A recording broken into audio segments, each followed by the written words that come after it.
Hi friends, അസ്സലാമു അലൈക്കും. അപ്പോൾ ഇന്നത്തെ റെസിപ്പി എന്താണെന്ന് നോക്കാം നമുക്ക്.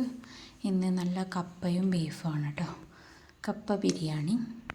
അതിനായിട്ട് കപ്പ നല്ല കഴുകി വൃത്തിയാക്കി ചെറിയ കഷ്ണങ്ങളാക്കി മുറിച്ച് കുക്കറിലിട്ട് ആവശ്യത്തിന് വെള്ളം ഒഴിച്ച് ഉപ്പ് ഇട്ടിട്ട് മഞ്ഞൾപ്പൊടി ഇട്ട് നല്ല ഇളക്കി യോജിപ്പിച്ച് കൊടുത്ത് വേവാൻ വെക്കാം കേട്ടോ നമുക്ക്. അപ്പോൾ ഇത് നല്ലോണം ഇളക്കി യോജിപ്പിച്ച് കൊടുക്കുന്നുണ്ട്. എന്നിട്ടത് നമുക്ക് വേവാൻ വെക്കാം. ഒരു 2-3 വിഷിലൊക്കെ വേവാവട്ടെ.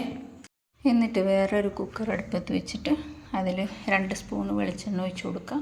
നമുക്ക് ബീഫ് കറി ഉണ്ടാക്കണമല്ലോ, അപ്പോൾ അതുകൊണ്ടാണ് 2 സ്പൂൺ വെളിച്ചെണ്ണ ഒഴിച്ച് കൊടുത്ത് ആവശ്യത്തിനുള്ള സവാളയും അരിഞ്ഞ് പച്ചമുളക് ഇട്ട് കൊടുത്ത് നല്ലോണം വഴറ്റിയെടുക്കുക. അപ്പോൾ നല്ലോണം വഴറ്റിയെടുക്കണം കേട്ടോ. എന്നിട്ട് ഇത് 2 തക്കാളി അരിഞ്ഞതും കൂടി അതിലേക്ക് ചേർത്ത് കൊടുക്കുക. നല്ലോണം വഴറ്റിയെടുക്കണം. അതും കൂടി നല്ല പേസ്റ്റ് പോലെ ആയി വരണം. നല്ലോണം ഇളക്കി കൊടുക്കുക കേട്ടോ. അപ്പോൾ നല്ല കട്ടിയുള്ള കുറച്ച് കട്ടി കൂടുതലുള്ള തക്കാളി ആയിരുന്നു, അതുകൊണ്ട് ഇങ്ങനെ കുത്തി കൊടുക്കേണ്ടി വരുന്നത്. എന്നിട്ട് ഇഞ്ചിയും വെളുത്തുള്ളിയും ചതച്ചതിട്ട് കൊടുക്കുക. അതിൻ്റെ പച്ചമണം മാറുന്നവരെ നല്ലോണം ഇളക്കി കൊടുക്കുക. അതിനുശേഷം മല്ലിപ്പൊടി, മുളക് പൊടി, കുരുമുളക് പൊടി, ഗരം മസാല ഒക്കെ ഇട്ട് നല്ലോണം ഇളക്കി യോജിപ്പിക്കണം കേട്ടോ. അപ്പോൾ അതിൻ്റെ പച്ചമണം മാറുന്നവരെ നല്ലോണം ഇളക്കേണ്ടതാണ്. അതിനുശേഷം അത് കഴുകി വൃത്തിയാക്കി വെച്ചിട്ട് നല്ല നെയ്യും എല്ലൊക്കെ ഉള്ള ബീഫാണ്, അപ്പോൾ നല്ല ഇറച്ചിയാണത്. അത് അതിൽ ഇട്ട് കൊടുത്തിട്ട് നല്ലോണം ഇളക്കി കൊടുക്കണം കേട്ടോ. നല്ലോണം മിക്സ് ചെയ്യണം. 2 മിനിറ്റ് നല്ലോണം മിക്സ് ചെയ്യണം.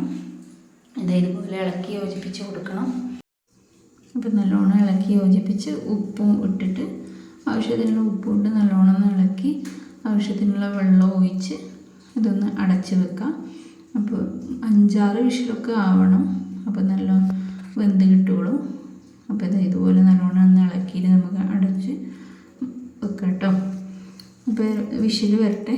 ഇത് നമ്മൾ കപ്പ വെന്തിട്ടുണ്ടോ എന്ന് നോക്കാം നമുക്ക്. അപ്പോൾ ഇത് നമ്മൾ കപ്പ വെന്തിട്ടുണ്ട്. അപ്പോൾ അത്യാവശ്യം നല്ലോണം വെന്തിട്ടുണ്ട് കേട്ടോ. അപ്പോൾ ഇത് ഒരു സ്ട്രെയിനർ വെച്ച് അതിലേക്ക് മാറ്റണം. ഇതിൻ്റെ വെള്ളമൊക്കെ ഊറ്റിയെടുത്ത് അപ്പോൾ ഇതുപോലെ എടുത്ത് വെക്കണം. എന്നിട്ടിത് അടുത്തത് നമുക്ക് മറ്റേ കുക്കർ ചെറിയൊരു പണി തന്നിട്ടുണ്ടായിരുന്നു. അപ്പോൾ അതുകൊണ്ട് കറി മറ്റേ കുക്കറിലേക്ക് മാറ്റേണ്ടി വന്നിട്ടുണ്ടായിരുന്നു. അപ്പോൾ ഇത് കറിയൊക്കെ ആയിട്ടുണ്ട്. നല്ല ടേസ്റ്റി ആയിട്ടുണ്ട്. നല്ല കറിയാണ്. അപ്പോൾ ഇതിലേക്ക് വെന്ത് വന്നിട്ടുള്ള കപ്പ നമുക്ക് ഇട്ട് കൊടുക്കാം കേട്ടോ. അപ്പോൾ നല്ലോണം ഇട്ടിട്ട് ഇളക്കി യോജിപ്പിച്ച് കൊടുക്കാം. അപ്പോൾ ഇത് കപ്പ നമുക്ക് അതിലേക്ക് ഇട്ട് കൊടുക്കാം കേട്ടോ. അപ്പോൾ നല്ലോണം വെന്തിട്ടുണ്ട് കപ്പ. അപ്പോൾ ഇളക്കി നല്ല യോജിപ്പിച്ചെടുത്ത് ഇതുപോലെ ആക്കിയെടുക്കണം. അപ്പോൾ നല്ലോണം ഇളക്കാം കേട്ടോ. എന്നിട്ട് ഇതിന് ആവശ്യത്തിനുള്ള മല്ലിയിലയും ഒക്കെ ഇട്ടിട്ട് നല്ലോണം ഇളക്കി യോജിപ്പിച്ച് ഒന്നും കൂടി ഒന്ന് ചൂടാക്കി എടുക്കണം. ഇളക്കിയും കൊണ്ട് തന്നെ ഒന്ന് ചൂടാക്കും വേണം, അല്ലാതെ ഒരു 2 മിനിറ്റ് ഒന്ന് ചൂടാക്കി എടുക്കണം കേട്ടോ. അപ്പോൾ ഇത് അടിപൊളി കപ്പ ബിരിയാണിയാണ്. അപ്പോൾ എല്ലാവരും ട്രൈ ചെയ്തിട്ട് അഭിപ്രായം അറിയിക്കണേ. അപ്പോൾ ഇത് എൻ്റെ മോള് ചെയ്തതാണ് കേട്ടോ. അപ്പോൾ എൻ്റെ ഒരു സഹായം ഇതിലുള്ള കപ്പ കഴുകി കൊടുത്ത് മാത്രമേ ഉള്ളൂ. ബാക്കിയൊക്കെ അവളാണ് ചെയ്തത്. അപ്പോൾ അവളെ കുഞ്ഞിക്കൈകൾ പ്രവർത്തിച്ച നല്ല കപ്പ ബിരിയാണി ഉണ്ട്. നല്ല ടേസ്റ്റിയാണ്. അപ്പോൾ എല്ലാവരും ട്രൈ ചെയ്തിട്ട് അഭിപ്രായം അറിയിക്കണേ. അപ്പോൾ ഇന്നത്തേക്ക് ഇത്രയേ ഉള്ളൂ. എല്ലാവർക്കും